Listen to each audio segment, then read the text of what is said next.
Hey everyone, Delve here. You can check out my channels here. Today I'm going to cover the second half of Warcraft 3: The Frozen Throne. This second half can prove quite difficult, so be prepared for some fairly frustrating missions that require good execution. Okay, we'll start off with the 5th mission of the Blood Elf campaign, Gates of the Abyss. The purple base to the north basically can't be destroyed, so don't bother trying. You will still be attacked by that base, however, so I do recommend building up a solid number of defensive towers to stop those attacks. The 2 other enemy bases to the south can be destroyed fairly easily, which I do recommend doing. Once that's done, taking out the gates is actually fairly easy. I recommend building some cannon towers and then using an army composition of either Coatls or Snapdragons backed up with some priests. The next mission is Lord of Outland, and this one is fairly straightforward and really more fun than challenging. One neat trick you can use, however, is to lure away some units from a larger group, which will make some of the harder fights easier. This is especially useful against the Master of Pain and the Mistress of Torment, and the Megtheridon fight itself as well. Last up is the Undead campaign, and this can be the hardest campaign by far.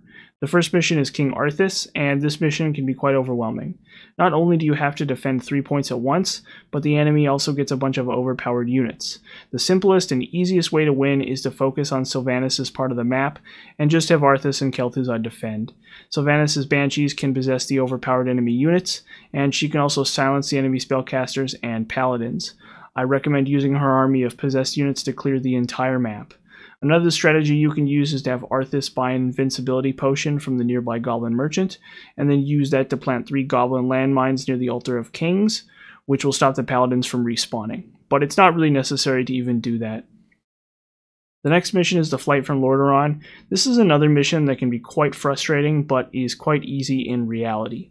For starters, don't even bother trying to protect your necromancers, just let them die, they're way too fragile, and you'll want to save your mana to heal your crypt fiends. Once you've gathered enough crypt fiends, you'll be set, as long as you are careful. I do, however, highly recommend using the pulling strategy I recommended in the last Blood Elf mission, where you lure some enemies away from a larger group.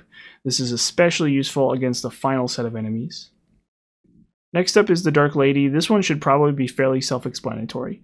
The first step is to make sure you are possessing the abominations out of the red base attack waves, and the next thing you want to do is to pump out Banshees to possess the Bandit and Ogre Lords as fast as possible, because the red base attack waves can get pretty dangerous.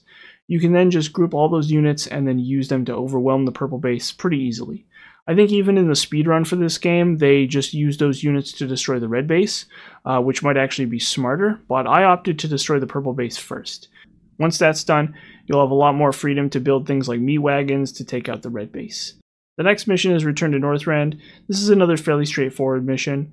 The one thing I recommend is to avoid attacking the main Blood Elf base. Just get Sapphiron, smash the Naga base with an army of crypt fiends and meat wagons, and then get to the objective. For your base defense, you can actually just rely on tons of ziggurats on the southern side of your base, because the Blood Elves will simply drop their siege weapons in range of the towers. Next up is Dreadlords Fall. This mission is a huge pain because to truly cripple one of the enemy bases, you'll have to destroy all of the workers, all of the castles, and all of the unit-producing buildings. Also, each color of enemy base is actually technically 2 distinct enemy bases for some reason, so you'll get attack waves from each one. So disabling one castle and its nearby unit-producing buildings is probably preferable to smashing both castles, for example.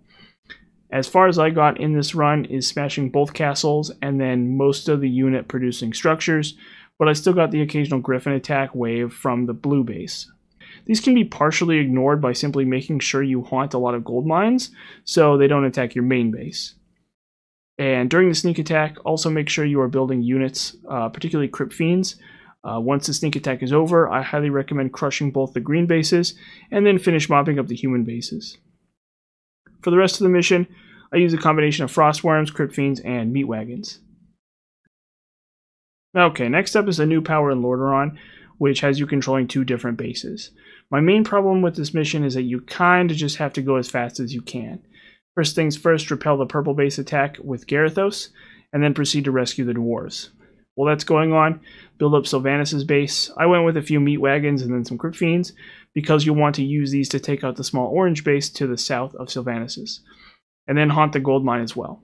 At this point, you'll be at a bit of an impasse, because you will not be able to easily deal with the larger orange base farther to the south, nor the green base to the west of Garithos. Therefore, the only practical way to end the mission is to build up a decent attack force at each base, and then attack the purple base with both of them at once. As long as you have expanded with both bases, it should be pretty likely neither base gets destroyed before you finish off the purple base. And that's kind of what I mean when I say it's like you don't really have a whole lot of opportunity to explore this particular map. Okay, and last up is the Symphony of Frost and Flame. For starters, make sure you've collected all of the gold in the previous 3 missions. That's really crucial. It's going to help you a lot.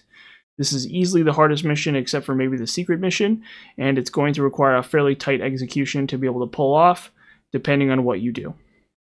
Your first priority, obviously, is to set up a base. Once that's up and running, I recommend building an army of at least 6 meat wagons and 6 to 8 crypt fiends, plus carrion beetles. Once you have that ready to go, you're going to want to use it to destroy the Naga base directly to the east. Make sure you are producing more units behind that at your base, and then rallying them to the attack force, because you'll probably need slightly more units than you bring.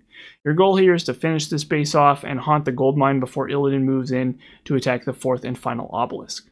From this point, your goal is to produce nothing but destroyers, and then just intercept Illidan and beat him wherever he appears.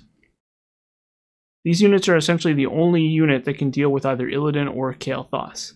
Now, personally, I didn't bother taking out Kael'thas' base, because he will mostly just destroy your haunted gold mines. Furthermore, it can be tough to deal with his entire base, since I recommend just having some scrolls of Town Portal in case Kael does attack your main base.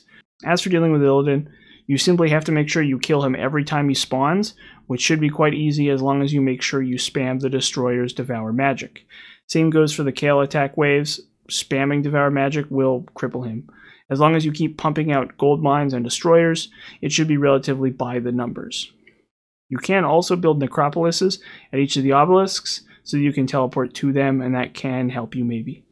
Like most of these final missions, the smartest thing you can do is to not go too slow. So if you get bogged down killing Illidan and Kael'thas attack waves, or trying to attack Kael'thas' base, you'll be in for a rough time. One final trick to the mission that you can use if you want to is that you can trap Illidan using about 5 shades. So basically, right from the start of the mission, if you focus on creating a sacrifice pit, you can build enough shades to body block Illidan in place and trap him. The main problem with this is that, in my experience, there are some circumstances where he can somehow escape from it. But with that being said, if you successfully pull this off, it makes the mission basically effortless, as long as you know how to take out the other 2 bases. But this is the easiest way to take out Kael'thas' base, and it's the most simple way to finish this mission if you're just really struggling with it. Okay, and lastly, I will mention the Rexxar campaign really quickly. It's mostly just fun, so I wouldn't really worry too much about, what the best items are and stuff, but generally you want to make sure every character is equipped with a necklace of spell immunity, which can be obtained in the 2nd mission. And then also, lifesteal items are really good too. Auras are really great. But that's really it. I mean, and there's no real reason to be too overpowered in that because it's pretty simple. And those are all the toughest missions in the Frozen Throne. Like I said, these final undead missions can be quite challenging without a decent amount of practice. So don't get discouraged if you are struggling with them. These missions can be quite long as well, so be prepared for that. And that's kind of the main downside to this game, is that each of these missions is like 40 minutes to an hour, depending on how you tackle them. But in any case, thanks for watching.